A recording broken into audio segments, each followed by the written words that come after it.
Assalamualaikum warahmatullahi wabarakatuh.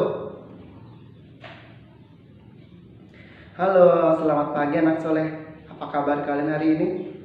Bapak harap hari ini kabar kalian baik-baik saja. Oke, masih ingat pelajaran kemarin anak soleh? Masa udah lupa?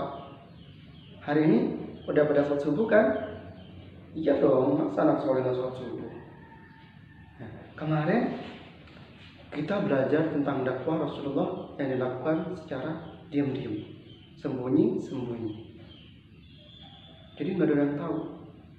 Nah, tapi ketika Rasulullah mendapat tugas agar melakukan dakwah secara diam-diam, secara sembunyi-sembunyi, Rasulullah berhasil mengislamkan 12 orang sahabat yang disebut dengan as-sabiqun al-awwalun. Siapa? As-sabiqun al-awwalun. Siapa saja? Nah, di minggu kemarin Bapak udah bikin video buat kalian kan? Nah, di situ boleh kalian cek lagi. Ada Sa'ad bin Abi Waqqas, ada Sayyidina Ali, ada Ummu Aiman, dan ada Sayyidah Khadijah, ada Abu Bakar, dan yang lain. Boleh kalian cek di video yang kemarin. Sekarang ada perintah dari Rasulullah agar Rasulullah melakukan dakwah secara terang-terangan. Kalau kemarin Rasulullah mendapat perintah agar secara sembunyi-sembunyi, sekarang Allah memerintah kepada Rasulullah agar melakukan dakwah secara terang-terangan. Terang-terangan itu kayak gimana, Pak? Bukan terang-terangan itu kayak nyalain lampu cetek terus nyala, nah, bukan. Atau ketika kalian berjemur terang banget matahari, bukan juga. Terang-terangan ialah mereka melakukan dakwah tidak lagi sembunyi-sembunyi. Mereka harus berani keluar dari permukaan. Mereka harus berani ngomong ke semua orang. Caranya bagaimana? Nah, caranya adalah, boleh kalian lihat di halaman selanjutnya, itu ada bab tentang dakwah terang-terangan. Boleh kalian baca di situ. Tapi Bapak jelaskan sekarang di sini. Nah, selama 3 tahun Rasulullah melakukan dakwah secara tertutup. Lalu setelah selesai 3 tahun, hanya Rasulullah sekarang berumur 43 tahun. Bapak ulangi. Dakwah secara tertutup Rasulullah lakukan selama 3 tahun. Nah, akhirnya Rasulullah sekarang berumur 43 tahun. Kemarin masih awal-awal Rasulullah menjadi Nabi itu kan berumur 40 tahun. Nah, selama 3 tahun, jadi Rasulullah sekarang berumur 43, itu Rasulullah melakukan dakwah secara diam-diam, sembunyi-sembunyi. Sekarang ketika Rasulullah berumur 43 tahun ke atas, Rasulullah harus melakukan dakwah secara terang-terangan. Oke, tapi jangan lupa like dan subscribe channel Bapak. Oke, lanjut. Selama 3 tahun Rasulullah melakukan dakwah secara tertutup. Akhirnya sekarang Rasulullah mendapat perintah akan melakukan dakwah secara terang-terangan. Caranya bagaimana? Nah, di situ kalian bacakan. Nah, Bapak jelaskan. Rasulullah awal mula mendapat perintah seperti itu, kebingungan. Dan Rasulullah sangat mengetahui bahwa melakukan hal ini sama aja beliau harus berani mengambil resiko, harus berani mempertaruhkan nyawa, berani untuk melakukan segalanya demi agama Islam. Dan Rasulullah berani, dan Rasulullah mau melakukan hal berbahaya ini. Bayangin aja, nah, di Mekah itu agamanya semuanya musyrik semua, paganisme, menyembah batu, menyembah gunung, menyembah kue, menyembah makanan, semuanya sangat amburadul. Udah Bapak jelaskan yang kemarin pas awal-awal semester pertama. Nah, di situ semua seperti itu. Jadi Rasulullah harus berani keluar dan menegakkan kebenaran. Dan Rasulullah tahu resiko kayak gini adalah nyawa yang menjadi taruhan. Rasulullah berani mengambil resiko ini. Akhirnya Rasulullah menyuruh Sayyidina Ali agar mengumpulkan keluarga besar Rasulullah dari keturunan Hashim. Keturunan Hashim itu siapa, Pak? Nah, buka kalian dari halaman 22. Di situ udah ada, yaitu Bapak kan udah kalian di semester pertama Bapak udah ngasih tugas kalian buat hafalin itu. Yaitu siapa? Abdullah bin Abdul Muttalib bin Hashim. Nah, keluarga dari Hashim, keluarga dari kakek Rasulullah. Inilah, kan banyak, ada pamannya, ada bibi-bibinya, ada cucu-cucunya. Nah, disitulah dikumpulkan semua pada hari itu juga. Hanya Rasulullah menyuruh Sayyidina Ali agar mengumpulkan Bani Hashim, dan berkumpullah mereka di rumah Rasulullah pada hari itu juga. Dikasih makan mereka, kasih makan. Datang paman-paman dengan Nabi, ada Abu Thalib, ada Abbas, ada Hamzah, dan ada paman yang sangat membenci Nabi, yaitu Abu Lahab. Semuanya datang. Keluarga beliau semuanya datang.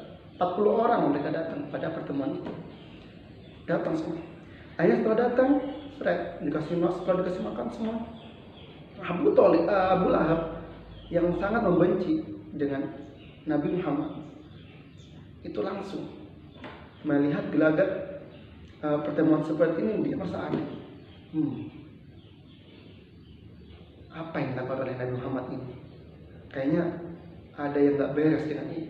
Akhirnya sebelum acara selesai, sebelum Rasulullah ingin berdakwah ke hadapan mereka, langsung si Abu Lahab ini mengacau pada acara tersebut. Mengacau. Akhirnya hasilnya pertemuan pertama keluarga Bani Hashim oleh Rasulullah mengalami kegagalan. Gagal pertama. Tapi Rasulullah tidak menyerah. Rasulullah tetap semangat. Besoknya lagi langsung Rasulullah menyuruh Sayyidina Ali Abu Thalib untuk yang kedua kalinya akan mengumpulkan keluarga dari Bani Hashim kumpul di depan rumah Rasulullah seperti hari kemarin. Mereka kumpul lah di sana. Setelah mereka kumpul seperti biasa, mereka dikasih makan. Dan paman-paman tadi semuanya ikut semua datang. Mereka datang semua, kumpullah mereka. Nah, sebelum melihat Rasulullah kejadian seperti kemarin terulang kembali, Rasulullah langsung berkata sebelum acara sudah selesai, makan sudah selesai, Rasulullah langsung berdiri. Wahai Abu Thalib, wahai Abu Lahab, dan semua keluarga dari Bani Hashim yang sangat saya cintai. Sungguh aku tidak pernah menerima sesuatu yang lebih baik dari Allah kecuali hal ini. Maka dari itu, maksudnya itu Islam ya, maksudnya adalah agama Islam. Maka dari itu, siapa yang akan membantuku melanjutkan agama ini? Siapa yang akan membantuku meneruskan perjuangan dakwahku ini? Siapa yang ingin menjadi penerusku? Siapa yang ingin menjadi penerus wasiatku? Nah, melihat gelagat seperti itu, para penduduk, para tamu undangan, maksud Bapak tamu undangan, para tamu undangan yang datang, itu semuanya pada kebingungan. Ini gimana? Kata mereka seperti itu. Nah, melihat seperti itu, Sayyidina Ali langsung berdiri, mengangkat tangan. Aku, wahai Rasulullah, aku adalah orang yang akan selalu membantumu. Aku adalah orang yang akan selalu menjadi penerus wasiat. Melihat seperti itu, tanggapan orang-orang kafir Quraisy, tanggapan orang-orang tamu undangan ketawa. Lihat tuh Abu Thalib, lihat anakmu tuh, lihat anak kamu tuh seperti apa. Dia masih bocah, udah lantang banget ngomong kayak gitu. Tapi Abu Thalib menjawab apa?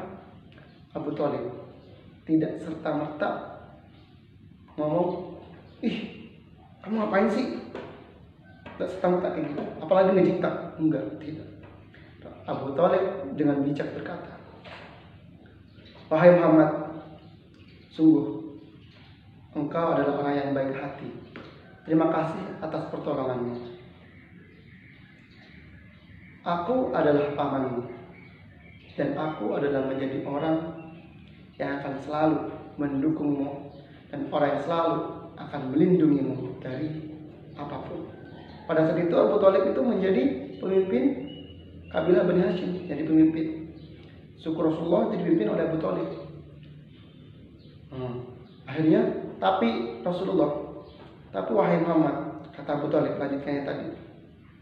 Tapi kata Abu Thalib, tapi maaf Muhammad, aku tidak bisa mengikuti agama. Biarkan aku menjadi penganut agamaku yang masih kemarin. Jadi Abu Thalib tidak mau menerima agama Rasulullah pada saat itu. Nah, melihat gelagat seperti itu, para tamu undangan nih, kayaknya udah nggak beres nih. Ini Abu Lahab tadi nggak terima. Abu Lahab pada saat itu nggak terima. Gebrak pintu nggak mau, sambil gebrak meja nggak mau. Apa sih? Apa yang kamu lakukan? Dasar, aku akan menangkapmu wahai Muhammad. Itu kata si Abu Lahab. Tapi kata Abu Thalib, nggak boleh. Muhammad adalah ponakanku, apa yang akan melindungi beliau? Kata si Abu Thalib. Akhirnya melihat gelagat seperti itu, para tamu undangan bubar daripada lama-lama di sini kisru ya, daripada di sini lama-lama jadi tawuran, udah pulang. Hanya mereka pulang. Dan kejadian seperti ini seperti angin lalu, kelak. Tapi Rasulullah dan para sahabat selama melakukan dakwah secara terbuka, secara terang-terangan, Rasulullah tidak pernah menjadi masalah. Anehnya, orang-orang yang sangat membenci Rasulullah dan para pengikutnya itu sangat membenci atas dakwah yang dilakukan oleh Rasulullah. Dan mereka cari gara-gara secara awal, mereka cari gara-gara duluan.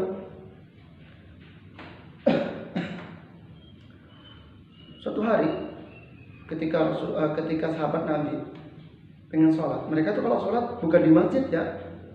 Pada awal-awal sebelum masa-masa seperti itu masih sedikit pengikutnya, mereka sholatnya mereka cari tempat-tempat di samping sungai, mereka cari tempat yang sepi, samping gunung, di bawah gunung, samping gunung yang pun sepi.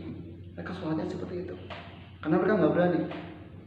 Akhirnya suatu hari ketika sahabat namanya Sa'ad bin Abi Waqqas, mereka sholat bersama para sahabat yang lain, mereka sholat. Nah, ketika mereka sholat, ada Abu Sufyan.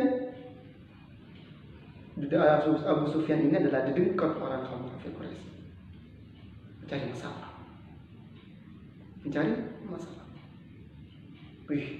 Ini ada orang murtad dari agama kita, kata Abu Sufyan. Dikata-katain mereka, dasar agama nggak jelas, agama nggak data.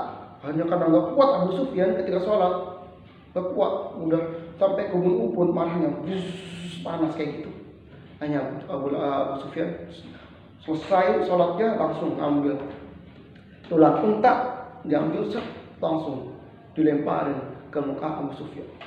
Kena Nah, mulai dari situ tuh, saat itulah maka ada yang banyak sejarawan mengatakan mulai saat itulah baru terjadi awal mula pertikaian antara umat Islam dengan kaum kafir. Makin lama seperti itu, makin lama para sahabat yang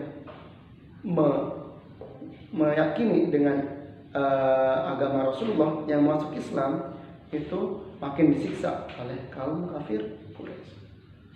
Seperti ini mungkin cukup yang Bapak jelaskan hari ini. Ya, kalau ada pertanyaan atau yang kalian belum ngerti, boleh kalian komen di bawah, atau boleh chat Bapak, atau boleh chat kepala sekalian. Nah, oke. Oh iya, hari ini adalah hari ini udah mulai lockdown di mana-mana. Kalian tetap jaga kesehatan kalian. Kalian harus tetap jaga sholat kalian. Kalau perlu, kalau kalian nggak perlu banget keluar rumah, kalian jangan sampai keluar rumah ya. Jangan sampai keluar rumah. Kalau perlu pakai masker, cuci tangan jangan lupa. Oke anak soleh, jangan lupa ya like dan subscribe.